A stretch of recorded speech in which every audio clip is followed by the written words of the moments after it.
এই বিএনপি নিয়ে তারেক রহমান আর পারছেন না। তারেক রহমান নিজেও বিব্রত, লজ্জিত। তারেক রহমান লজ্জিত, টোটাল বাঙালি কমিউনিটিকে লজ্জিত করছে, জাতিকে লজ্জিত করছে, বিব্রত বোধ করছে।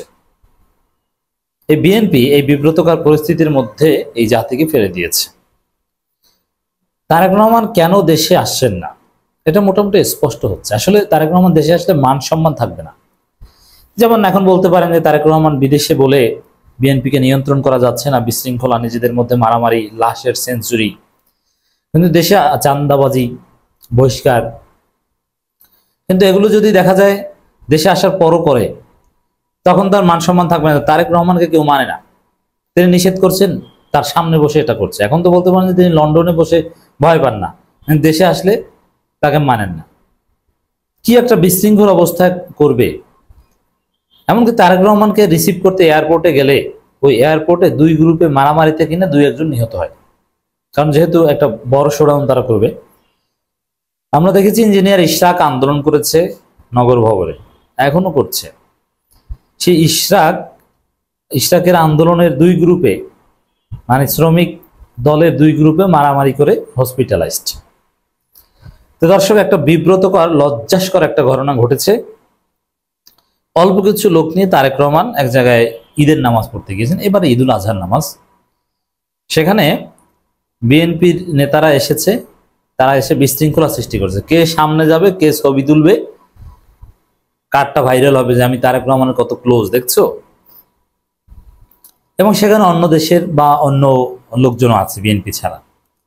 তারেক রহমান খুব লজ্জিত হয়েছে যে এটা কি ভাই, নামাজ পড়তে এসেছে পৃথিবীর একমাত্র জায়গা মসজিদ যেখানে কোনো ধাক্কাধাক্কি চলে না, যেখানে বাদশার পাশে ফকির, রিক্সা চালক, দিন মজুর দাঁড়াতে পারে কাঁধে কাঁধ মিলিয়ে। সামনের কাতারে দাঁড়ালে তাকে ঠেলে পিছনে দেওয়া হয় না। মসজিদ, নামাজের জায়গাটা এরকম একটা জায়গা। কিন্তু বিএনপি এমন একটা দল, মসজিদে নামাজ পড়তে যে কিংবা ঈদগাহে নামাজ পড়তে যেও তারা ধাক্কাধাক্কি করে। তার মানে কতটা নিকৃষ্ট। তারেক রহমান বিরক্ত হয়ে নিজে দাঁড়িয়ে গেছেন যে ভাইরা, আপনারা বিশৃঙ্খলা করবেন না, এটা আমাদের বাঙালি কমিউনিটির জন্য খুব লজ্জাকর একটা বিষয়। শৃঙ্খলার সাথে আপনি বসবেন, বনে বড় মাঠ, অনেক জায়গা আছে, যারা লেটে আসছেন তারা পিছনে বসবেন আর ক্যামেরা রাখেন। আপনি চিন্তা করেন কতটা ক্ষুব্ধ হলে তারেক রহমান, কতটা বিব্রত হলে, কতটা লজ্জিত হলে এভাবে নিজেকে দাঁড়িয়ে যেতে হয়। তারেক রহমান কথা বলবেন কোন বিষয়ে, যে বিষয়ে বাংলাদেশের আর কারো কথায় কাজ হয় না, বিএনপির কেউ আর পারে না, তখন তারেক রহমান বলবেন। এটি তো সিস্টেম। মানে ওখানে শৃঙ্খলা মেনটেন করার মতো একজন লোক নাই। আমি চিন্তা করি, এই যে ঢাকা বিশ্ববিদ্যালয় শিবির মেজবানের আয়োজন করেছে কোরবানি উপলক্ষে, কালচারাল ফাংশন করেছে, মানে এরকম একটা ফাংশন যদি ছাত্র দলকে করতে দেওয়া হয়, ওরা মারামারি করে ওরা গোস্ত সব বাড়ি নিয়ে যাবে, খাওয়া দাওয়া আর হবে না। তারেক রহমান নিজে এসে ওগুলো কন্ট্রোল করতে পারবেন না। শৃঙ্খলা কাকে বলে, কত প্রকার, ওকে কি, জামাত ইসলামের কাছ থেকে শিখুন। 1 কোটি লোক হলেও জামাত ইসলামের মধ্যে কোনো বিশৃঙ্খলা ঘটবে না, কোনোদিন ধাক্কাধাক্কি ঘটবে না। দেখেছেন কোনোদিন নিজেদের সমাবেশে ধাক্কাধাক্কি? কে সামনে বসবে? আর এরা নামাজ পড়তে যে ধাক্কাধাক্কি করে, কি একটা অবস্থা। মানে এই যে দলটা নামাজে, ঈদগাহে শৃঙ্খলা মেনটেন করতে পারে না, তারেক রহমানকে ক্ষুব্ধ হয়ে, বিরক্ত হয়ে নিজেকে শৃঙ্খলার দায়িত্ব নিতে হয় ভলান্টিয়ারের মতো। মানে ভলান্টিয়ার আছে না, লাঠি নিয়ে দাঁড়িয়ে থাকে, ওই চরমনায়ের লোকজন দেখেছেন এক ধরনের ইউনিফর্ম পরে দাঁড়িয়ে থাকে। তারেক রহমান ওই ভলান্টিয়ারের রোল প্লে করেছেন। ভাই একটু থামেন, এত এত নিচে নামতে হয়েছে তারেক রহমানকে কেন? এই বিএনপিকে নিয়ে তিনি আর পারছেন না, তিনি প্রচন্ড ক্ষুব্ধ। এই যে লজ্জা, এই যে ক্ষুব্ধতা, এটা টোটাল পলিটিক্যাল চিত্রই এটা। এই বিএনপি, সারা পৃথিবীতে বিএনপি হচ্ছে একটা বিশৃঙ্খলার নাম, বিএনপি হচ্ছে চাঁদাবাজের নাম, বিএনপি হচ্ছে লুটপাটের নাম, বিএনপি হচ্ছে ধান্দাবাজির নাম, বিএনপি হচ্ছে ত্যাগীদের বাদ দিয়ে কিভাবে এই বাটপাররা সামনে আসতে পারে সেই হিসাব। এই জন্যে তারেক রহমান, খালেদা জিয়া সবাই বিব্রত। তো যারা একটা ছোট ঈদগাহ ময়দানে অল্প কিছু লোক, 20-30 জন লোক মনে হয় তারেক রহমানের সাথে গেছে ছবিতে, ঠিক আছে মানলাম 50 জনই গেল, 100 জন, এই কয়েকজন লোক শৃঙ্খলার সাথে নামাজ পড়তে পারে না, তারেক রহমানকে হাত উঁচু করে থামাতে হয় ঈদের নামাজে, তাহলে আপনি চিন্তা করেন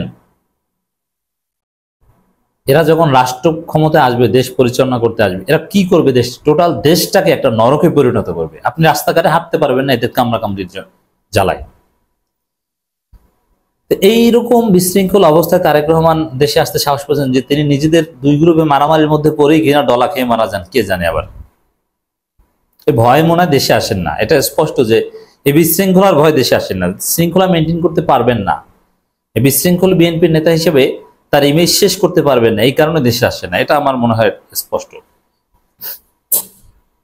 দর্শক, গুম ও জুলাই গণ অভ্যুত্থানে শহীদ পরিবারের কাছে তারেক রহমান ঈদ শুভেচ্ছা পাঠিয়েছেন। এটা নিয়ে নানান কথা আছে। তারেক রহমান বিভিন্ন কিছু বাজেট টাজেট করেন, এর আগে আন্দোলন যারা করেছে 28 অক্টোবরের পর থেকে 2023 সালের যারা নির্যাতিত, আমরা বিএনপি পরিবার, নানান সেল তারেক রহমান করে দিয়েছে এবং অনেক ফান্ডও রেজ হয়েছে, কিন্তু দেখা যায় ওই ফান্ডগুলো এরা খেয়ে ফেলে, টাকা পয়সা ভুক্তভোগীর পর্যন্ত যায় না।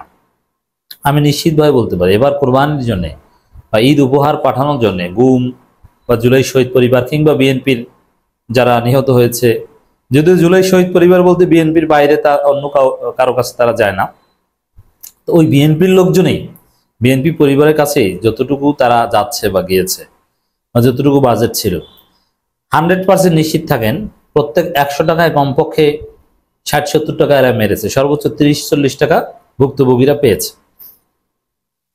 বিএনপি চরিত্র এটা, কেউ বিশ্বাস করবেন না। কেন্দ্রীয় নেতারা ফান্ড এমবেজল, এটা নিয়ে প্রথম আলো ডেলিছে, সব জায়গায় রিপোর্ট হয়েছে এই 28 অক্টোবরের পর থেকে কিভাবে ফান্ড এমবেজল করেছে তারা। মামলার খরচ চালানোর টাকা দল ম্যানেজ করেছে, ওটা খেয়ে ফেলেছে নেতারা, আর কর্মীরা ছাগল বিক্রি করে। আমি একজনকে চিনি যিনি ছাগল বিক্রি করে মামলা চালিয়েছেন, এক স্বেচ্ছাসেবক দলের কর্মী, আমি নিজে চিনি তাকে এবং আমি নিজেও কিছু হেল্প করতাম তাকে এক সময়। বেশি না, ওই 200-500 টাকা, আইনজীবীকে টাকা দিতে পারতো না, জেল খেটেছে বিএনপি করে, অথচ তাদের ওই টাকা মেরে খেয়েছে বিএনপি নেতা। পবিত্র ঈদুল আজহার দিনে জুলাই গণঅভ্যুত্থানের শহীদ রিকশা চালক এবং কামালের বাসায় গিয়ে পরিবারের সঙ্গে কুশল বিনিময় করে বিএনপি ভারপ্রাপ্ত চেয়ারম্যান তারেক রহমান পক্ষ থেকে ঈদ শুভেচ্ছা পৌঁছে দিয়েছেন দলের সিনিয়র যুগ্ম মহাসচিব রুহুল কবির। কি শুভেচ্ছা পৌঁছে দিয়েছেন, মুখের শুভেচ্ছা না আসলে টাকা পয়সা, কে জানে। এখানে একটা সময় আমরা দেখেছি যে সিলেটে বন্যা হয়েছে, বন্যায় বিএনপি নেতারা ত্রাণ দিচ্ছে, বড় বড় নেতারা এসে ছবি তুলছে, ছোট ছোট মুড়ির প্যাকেট দিচ্ছে, 3-4 জনে একটা হয়তোবা 200 গ্রাম 100 গ্রাম মুড়ি ওইটা ধরে ছবি তুলছে, কি লজ্জা। তো বিএনপি যে কতটা নিকৃষ্ট দল, আশা করি এই আলোচনায় কিছুটা ধারণা পেয়েছে।